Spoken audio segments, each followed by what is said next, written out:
I'm Susan, 26 female. I live in a city that most people only dream of visiting, in a penthouse apartment that I still can't believe is mine. By day, I lead a team of brilliant developers for a tech company I built from the ground up, a company that quietly generates more income than my entire extended family has ever seen. But to my parents, none of that was ever real. To them, I was just the daughter who played on her computer, the failure who refused to get a real job. This is the story of how my family's ignorance and cruelty pushed me out, and how the life they never knew I had allowed me to deliver a lesson in reality they would never forget. Before this story unfolds, I'd love to connect with you. Please let me know in the comments where you're watching from and what time it is in your corner of the world. It's amazing to see how far these stories can travel. Growing up, my family's house felt less like a home and more like a carefully curated museum exhibit dedicated to my older brother, David. Every wall, every shelf, every conversation was a testament to his achievements. His soccer trophies from elementary school still gleamed on the mantelpiece. His high school valedictorian plaque hung front and center in the hallway. His acceptance letter to a prestigious pre-med program was framed on my mother's desk. David was the golden child, the embodiment of my parents' vision for success. Traditional, tangible, and most importantly, easy for them to brag about to their friends. My father, Robert, a high school history teacher, believed in clear, linear paths, the kind you could map out in a textbook. My mother, Carol, a librarian, valued quiet, respectable professions. A doctor, like David was training to be, was the absolute pinnacle of their aspirations. And then there was me. I wasn't a bad kid. I got decent grades, I didn't get into trouble, but my passions were incomprehensible to them. While David was dissecting frogs, I was dissecting code. While he was memorizing the Krebs cycle, I was learning Python, C++, and Java. I'd try to show them my projects, a simple game I'd designed, an application to help organize study notes, and they'd offer a tight, polite smile. My father would pat me on the shoulder and say, "That's nice, honey, but have you finished your history homework?" My mother would gently suggest I spend more time outside instead of staring at that screen. They weren't trying to be cruel, not at first. They simply didn't understand my world, and because they didn't understand it, they dismissed it. My passion wasn't a real hobby that could lead to a real job. To them, the digital world was a frivolous distraction. David's path was paved with clear milestones: undergraduate degree, MCAT's medical school residency. My path was a tangled mess of code, late-night project collaborations with people I'd only met online, and a language that sounded like gibberish to them. After high school, the pressure intensified. They pushed me to apply for practical degrees: nursing, teaching, accounting. I tried to explain that I wanted to study computer science, that the tech industry was booming. My father scoffed. "You'll be replaced by a machine in 5 years, Susan," he'd said, ironically missing the point that I was the one who wanted to build the machines. I ended up compromising, enrolling in a local university's business program to appease them, but I spent every spare moment on my true passion. In my sophomore year, working from my dorm room, I developed the framework for a productivity app. It was designed to help teams in creative fields collaborate seamlessly, integrating task management with communication and file sharing. I saw a gap in the market, a need that wasn't being met by the clunky, corporate-focused software that existed. I poured my heart into it, using my student loan money not for textbooks, but for server space and developer licenses. I called it Nexus. A friend who saw its potential introduced me to a small group of angel investors. In a single, terrifying meeting, I pitched my idea. They saw what my parents couldn't: the vision, the scalability, the future. They funded me. That was the real turning point. I dropped out of university. To my parents, this was the ultimate act of failure. It wasn't a calculated business decision. It was proof that I was a flighty, irresponsible kid chasing a fantasy. The arguments were explosive. "You're throwing your life away?" my father had roared. My mother had wept, asking, "What will we tell people?" The fact that I now had a CEO, a small team, and a 6-figure investment meant nothing. It wasn't a diploma. It wasn't a hospital ID badge. It wasn't real. To keep the peace, I stopped talking about my work. When they asked what I did, I'd just say, "I'm doing some freelance computer stuff." They'd exchange a worried glance and change the subject to David's latest rotation at the hospital. For the next few years, I lived a life. In the city, a 2-hour drive from my hometown, I was the founder and lead developer of a rapidly growing tech startup. We secured more funding. We hired more staff. Nexus became a quiet hit in the design and marketing industries. Last year, we were acquired by a major tech conglomerate in a deal that made my team and me financially secure for life. My net worth, on paper and in stocks, soared into the 8 figures. I stayed on as the head of the division, earning a salary my parents couldn't even fathom. But at home, during my dutiful bi-weekly visits, I was still just Susan, the disappointing daughter. I drove my modest 5-year-old sedan, wore jeans and hoodies, and deflected questions about my career. The house of cards stood on this fragile foundation, their complete ignorance of my life and my tired acceptance of their narrative. I told myself it was easier this way. I told myself their approval didn't matter. I was wrong. The foundation was about to crumble. The final confrontation happened on a chilly Sunday evening in October. It was my father's birthday dinner, and the air in the house was already thick with a familiar tension. David was there, of course, having driven in from the city where his residency was based. He was holding court at the dinner table, recounting a dramatic story from the emergency room. My parents were hanging on his every word, their faces glowing with pride. Robert's chest was puffed out, and Carol was already planning how she'd retell the story to her book club. I was sitting opposite them, pushing a piece of dry pot roast around my plate, feeling like a ghost at the feast. And the attending physician said it was one of the cleanest diagnoses of a Kawasaki syndrome he'd seen from a resident, David concluded, basking in the praise. "That's our boy," my father boomed, raising his glass of water. "A real lifesaver, making a real difference in the world." He shot a glance across the table at me, a subtle but sharp comparison. I knew what was coming. It was a well-worn routine. After dinner, as I was helping my mother clear the plates, my father cornered me in the kitchen. David stood leaning against the doorframe, a smirk playing on his lips. He always enjoyed these moments. "Susan," my father began, his voice low and serious, "your mother and I have been talking. This situation with you has gone on long enough." "What situation?" I asked, my voice flat. I was tired. I didn't have the energy for this fight tonight. "This aimless drifting," he said, gesturing vaguely. "You're 26 years old, you don't have a degree, you don't have a proper career. You live in some overpriced apartment in the city doing who knows what on that computer of yours. It's embarrassing." "I have a job, Dad. I've told you that." "A job?" he scoffed. "Freelance nonsense is not a job, it's a hobby. Your brother is saving lives, building a future. What are you building? Nothing. You contribute nothing." Each word was a small, precise stab. I could feel my composure starting to crack. The sheer injustice of it was suffocating. Here I was, running a division of a multi-billion-dollar company, managing a team of 50 people, responsible for a product used by hundreds of thousands of users worldwide, and he was telling me I contributed nothing. My mother joined them, wringing her hands. "We're just worried, dear. We see David and he's so settled. He has a path. We just want you to have that same security." "I am secure," I said, my voice rising despite my best efforts to keep it steady. "I am more than secure. You have no idea what my life is like." This was a mistake. It was a crack in the facade I had so carefully maintained. My brother, David, seized on it. "Oh, here we go," he said, rolling his eyes. "Secretly, she's a millionaire. Is that it, Susan? All that time tapping on your keyboard has made you a tech mogul?" He laughed, a short, ugly sound. My father's face hardened. "Don't be ridiculous, David. The point is, she's a grown woman living like a teenager. We can't support this anymore. It's not healthy."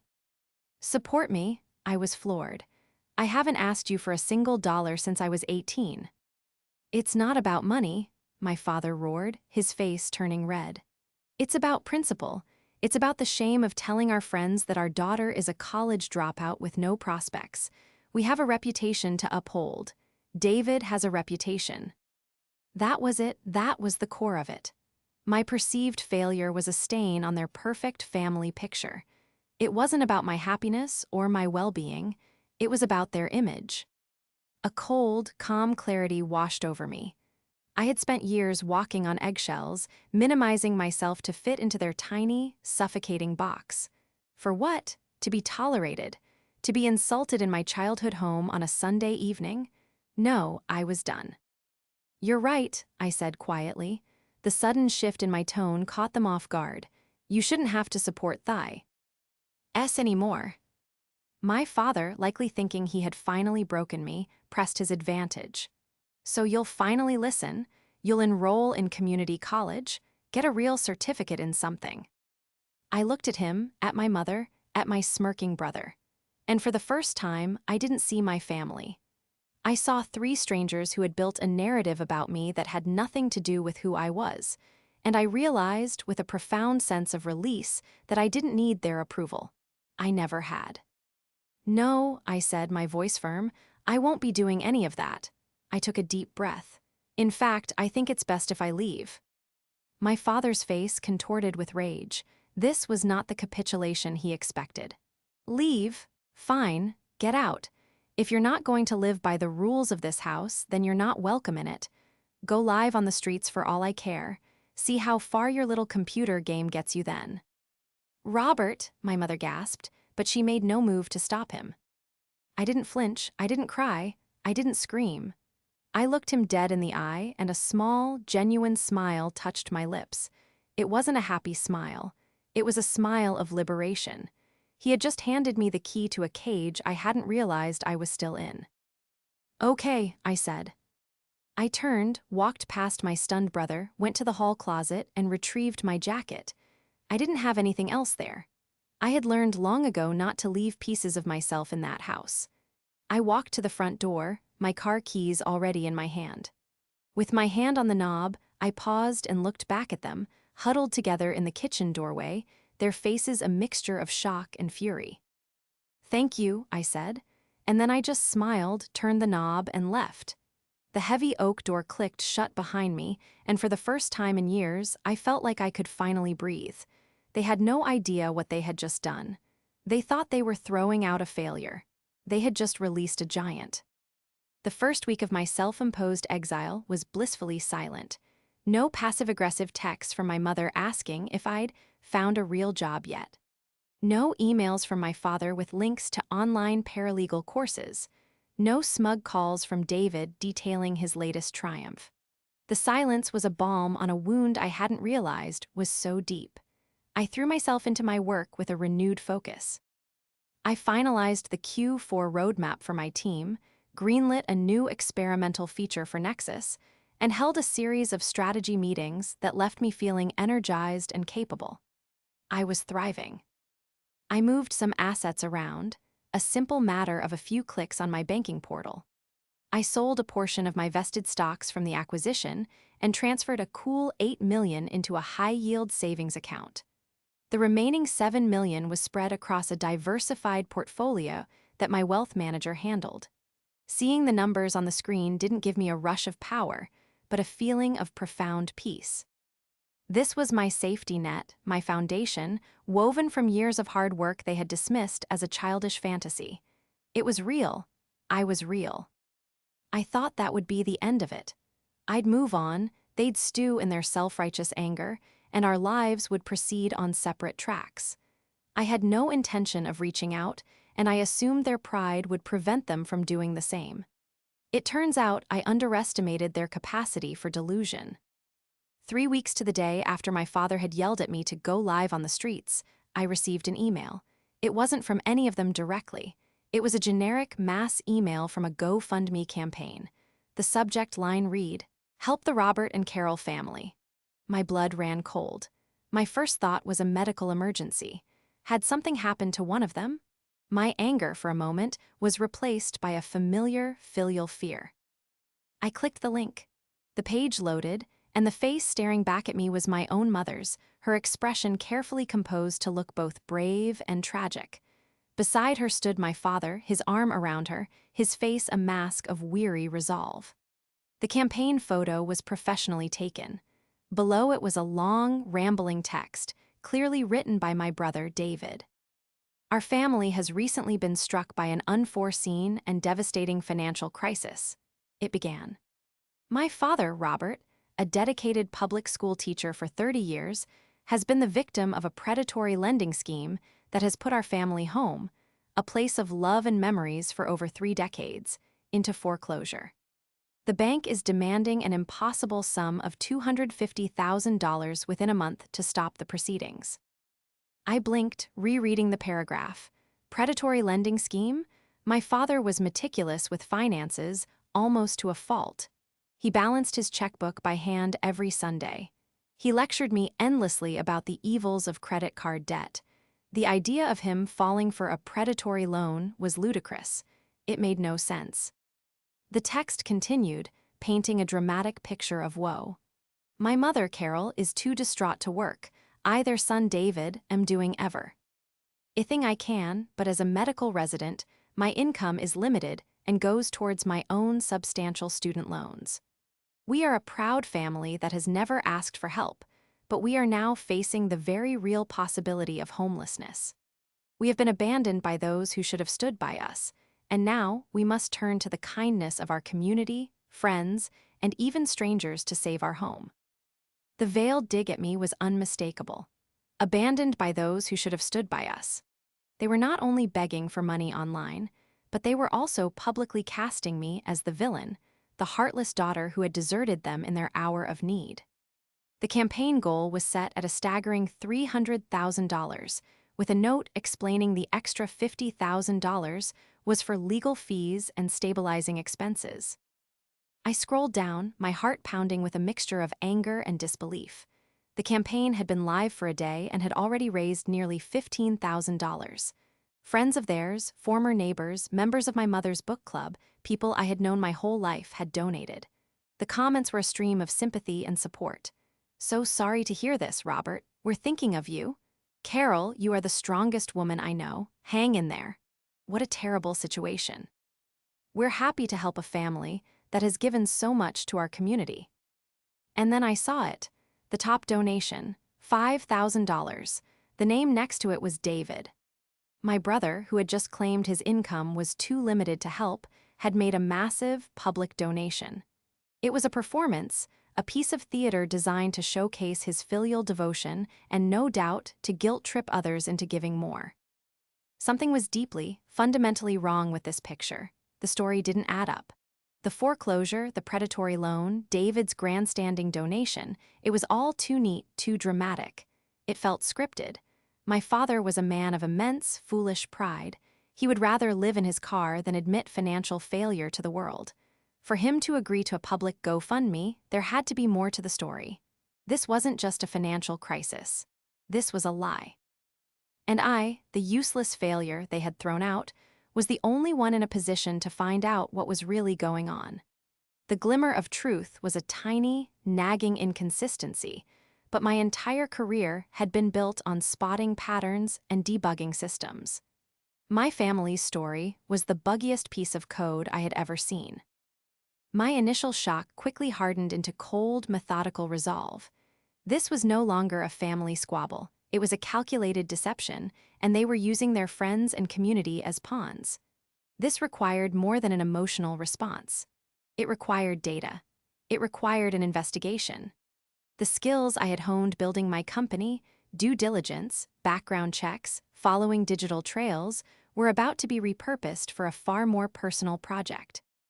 My first step was to discreetly hire a private investigator. I couldn't risk doing the digging myself and tipping them off. I found a highly recommended PI in their county, a former financial crimes detective named Alex. During our encrypted video call, I laid out the situation, forwarding him the GoFundMe link.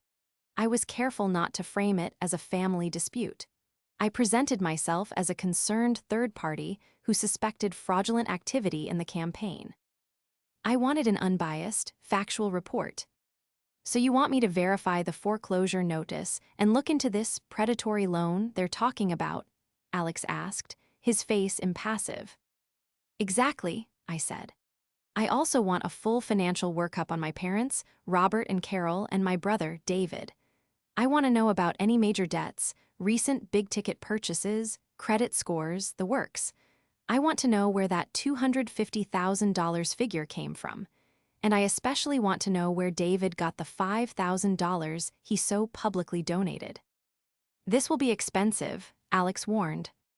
My budget is not a concern, I replied. I want it fast, thorough, and completely confidential. While Alex got to work on the official channels, I started my own, less conventional investigation. My brother had always been arrogant about his online security, believing his intelligence made him immune to the risks ordinary people faced. He used the same simple password structure for everything. It took me less than 20 minutes to gain access to his email and cloud storage accounts. It wasn't hacking in a malicious sense. It was like using a key he'd carelessly left under the doormat. What I found was staggering. It wasn't a story of financial ruin. It was a story of greed and staggering incompetence. I started with his bank statements. David, the struggling medical resident, was living a life far beyond his means. There were charges for 5-star hotels, designer clothes, and a monthly lease payment for a luxury sports car that cost more than my first apartment's rent. He was drowning in debt, with multiple maxed-out credit cards and a personal loan he was clearly struggling to service. Then I found the emails between him and my father. The narrative of a predatory loan was a complete fabrication. The real story was far more pathetic. My father, in a desperate attempt to keep up with the Joneses and fund a lifestyle he thought was befitting the father of a successful doctor, had been secretly pulling equity out of their fully paid-off house for years. He'd taken out a huge home equity line of credit, HELOC, not to survive, but to buy a new SUV, to pay for lavish vacations, to give David a substantial down payment for a condo he would never be able to afford on his own. My father wasn't a victim. He was a fool who had gambled away his family's security on pride. The final piece of the puzzle clicked into place when I found a string of panicked emails between David and my father from a month ago. A bad stock market tip from one of David's friends at the hospital had gone horribly wrong. They had invested and lost the last of the HELOC money, over $100,000, in a highly volatile biotech stock. That loss, combined with the ballooning interest payments on the loan, triggered the default notice from the bank. The bank wasn't a predator. It was a creditor demanding to be paid. The $250,000 wasn't a random number. It was the exact amount they owed to settle the line of credit and avoid foreclosure. The GoFundMe was David's brainchild. A detailed proposal, sent to my parents, laid it all out.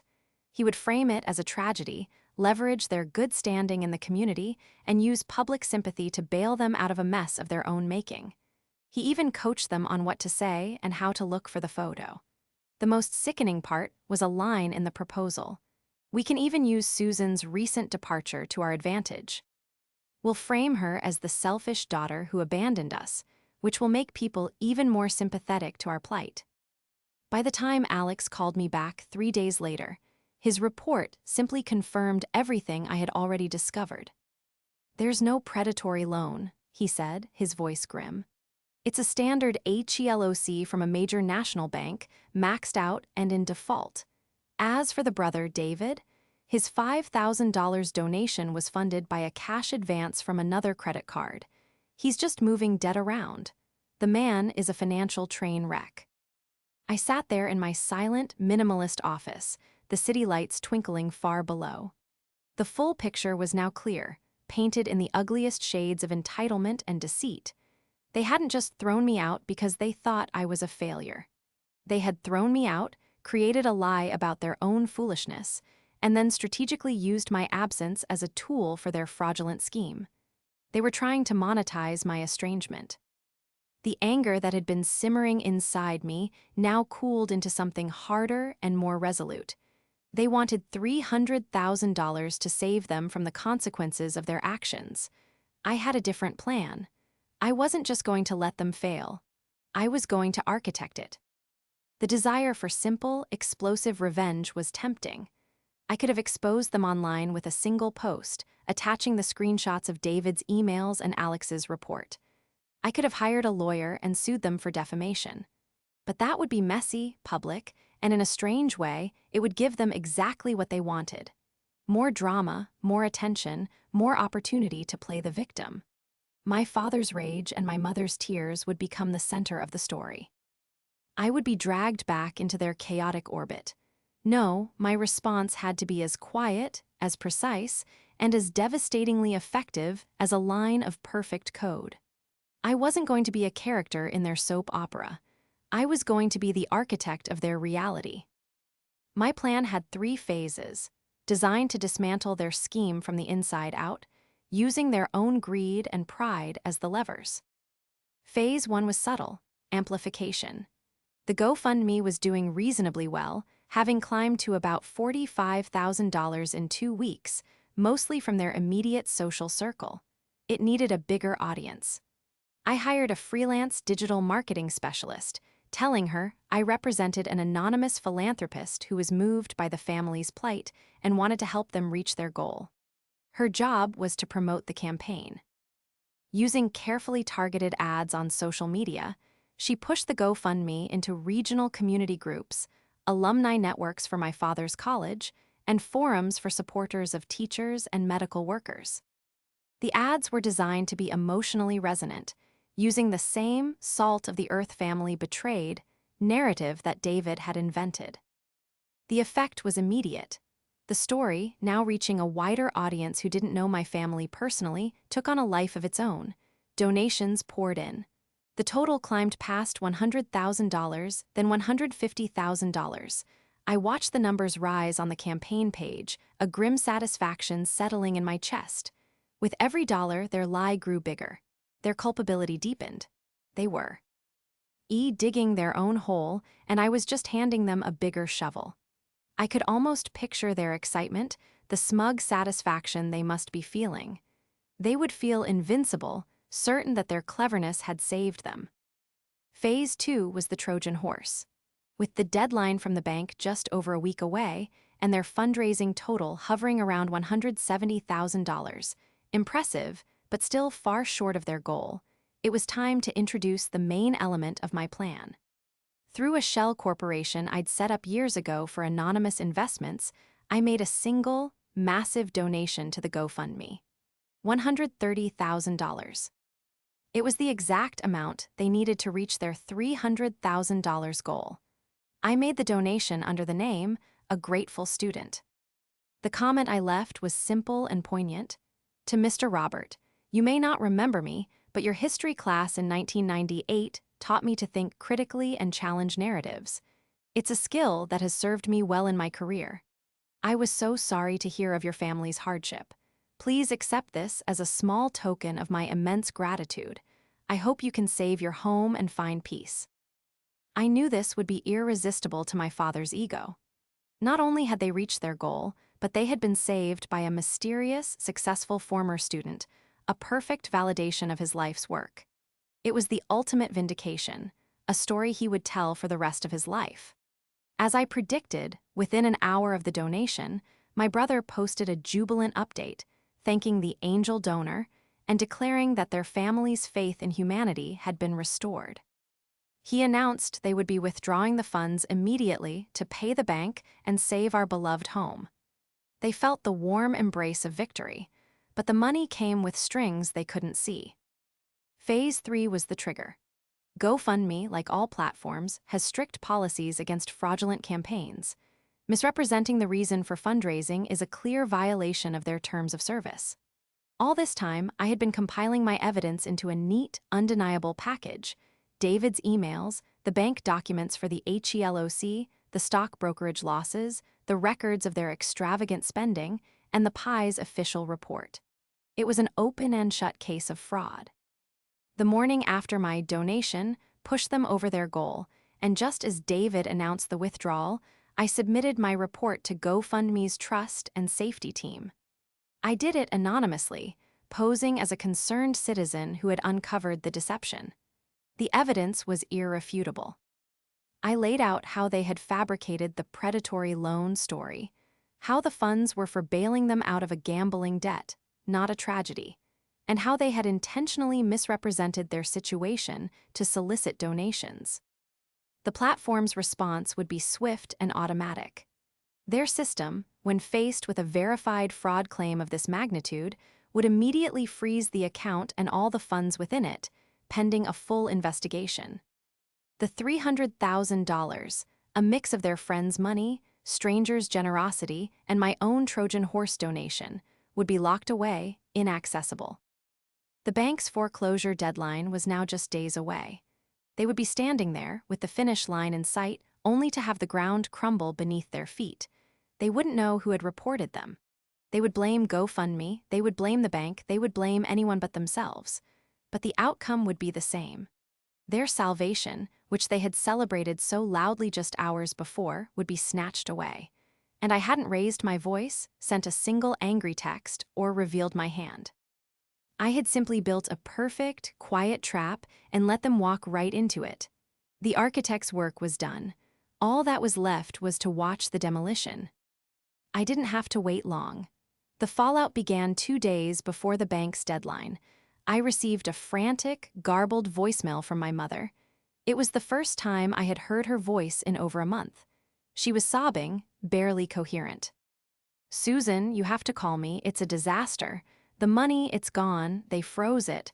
The website, they're accusing us of fraud. It's a mistake, a horrible mistake. The bank is going to take the house. Please, you have to do something." I listened to the message, my expression unchanging. I didn't feel triumph, just a cold, hollow finality. "Do something," she'd begged. For years, that had been their refrain for me: do something useful, do something respectable, do something that fits our narrative. Now, in their desperation, they were turning to the daughter they had deemed useless.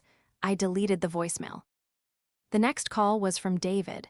His tone wasn't pleading, it was furious, laced with arrogant disbelief. "I don't know what kind of game you're playing, Susan, but you need to fix this," he snarled into the phone. "This has your fingerprints all over it. You were always jealous of me, of this family. Did you report us? Did you lie to that company to get back at us?" "Why would I do that, David?" I asked, my voice calm and even. It was the first time I'd spoken to him since that night. The sound of my own composure seemed to enrage him further. "Because you're a spiteful little brat who couldn't stand to see us succeed," he shouted. "We were saved. A grateful student of Dad's, a real success story, donated the rest of the money. We were fine until you interfered." The irony was so thick I could have choked on it. "A grateful student," I repeated slowly. "That's quite a story. Did you ever wonder who that might be?" There was a pause on the other end of the line, a flicker of uncertainty in his wall of rage. "What are you talking about?" "The donation was from a shell corporation I own," I said, laying the fact down like a stone. "The comment was mine. The $130,000 was my money. I led you to the finish line, David. And then I reported the truth to GoFundMe with proof. The truth you, Dad, and Mom decided to hide. The HELOC, the stock market gambling, the lies, they have it all." The silence on the phone was absolute. I could almost hear the gears in his head grinding, trying to process the information, trying to reconcile the image of his failure sister with the person capable of such a complex, devastating maneuver. He was a doctor, trained to see the body as a system of predictable inputs and outputs. I had just shown him a system he couldn't begin to comprehend. You what?" he finally stammered. That's impossible." "Is it?" I replied. "The company I founded, the one you all called a silly computer game, was acquired for a 9-figure sum last year. My personal net worth is something you couldn't earn in 10 lifetimes of being a successful doctor." I didn't need to lie or be jealous, David. I was just tired of being your family's scapegoat. He started sputtering, a torrent of denials and insults, but the conviction was gone. He was floundering. I had taken his narrative and shattered it into a million pieces. The house will be foreclosed on Friday, I stated, not as a threat, but as a fact. The money from the campaign will eventually be returned to the donors, every single one of them. Your friends, your neighbors, Dad's colleagues, they will all get an email from GoFundMe explaining that the campaign was fraudulent and their money is being refunded. The community you exploited is about to find out exactly who you are. I could hear his sharp intake of breath. That, I knew, was the killing blow. Not the loss of the house, but the loss of face, the public humiliation. "What do you want, Susan?" he asked, his voice barely a whisper. All the fight was gone, replaced by a desperate, dawning horror. "I wanted the truth to come out," I said, "and I wanted to be left alone. I've already gotten the first part. Now I'm taking the second." I ended the call. I blocked his number, my mother's, and my father's. The last string connecting me to them was cut. The day of the foreclosure, I did one final thing. I had Alex, the pie, deliver a package to the local newspaper. It contained the entire, unredacted story with all the proof. I didn't know if they would run it, but it was a loose end I wanted to tie up. That evening, I sat on my balcony, overlooking the city. My phone was quiet. My world was peaceful. Theirs, I knew, was imploding. The reckoning hadn't been a loud, shouting match. It had been a quiet, systematic dismantling of a structure built on lies. They had built a house of cards, and I had simply introduced a single, gentle gust of wind. In the weeks and months that followed the day of reckoning, the story of my family's downfall spread through our old hometown like wildfire. The local paper, smelling a juicy story of local hypocrisy, did run a piece about it. They were careful with the legal language, but the facts were all there. The beloved teacher and his doctor-in-training son caught in a fraudulent fundraising scheme after losing the equity on their home through risky investments. The article didn't mention me by name, only referring to the fraud being exposed by an anonymous teepster. The social consequences for my family were brutal and swift. Their friends, who had donated out of kindness and sympathy, were now armed with the humiliating truth. They weren't just neighbors who had lost their house, they were frauds who had tried to con their own community. My father was forced into an early, uncelebrated retirement from the school. My mother stopped going to her book club, unable to face the women she had lied to. They ended up selling what little they had left and moving to a small rental apartment in a town 3 counties over, a place where their names meant nothing. Their carefully curated world of respectability had been permanently shattered. David's fate was, in many ways, the most severe. The hospital where he was a resident launched an internal ethics investigation. While what he did wasn't medical malpractice, the conduct unbecoming of a physician, combined with the public scandal, made his position untenable. He was quietly let go from the residency program. With a mountain of debt, a tarnished reputation, and a massive black mark on his record, his dream of being a prestigious doctor was over. The last I heard, he was working for a medical supply company, a sales job. The golden child's shine had been permanently dulled. I felt a strange sense of detachment from it all. There was no joy in their ruin, no celebratory glee.